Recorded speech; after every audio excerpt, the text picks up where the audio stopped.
መንገዱ ላይ ተክቢራ ያደረግን ነው ምን ይላል አላሁ አክበር አላሁ አክበር አላሁ አክበር ላ ኢላሃ ኢላላህ አላሁ አክበር ወሊላሂል ሐምድ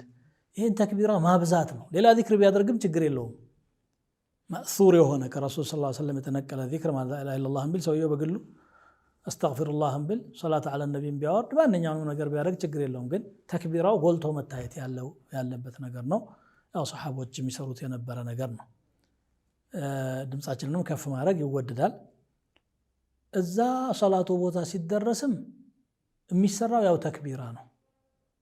በሱናው መሰረት መሆን አለበት እንጂ አንዳንድ ብሎ ቢድዓዎች ይፈጠራሉ ከሶላቱ በፊት የሚደረግ ንግግር የለም ይሄ እዚህ ኢትዮጵያ ብቻ የተፈጠረ ቢድዓ ነው ሊወገድም ይገባል ከሶላቱ በፊት ሄዶ ሰው እዛ ይገኛል ምን ጠብቀው ሰው ካለ ትንሽ እየጠበቅን ተክቢራ እናረጋለን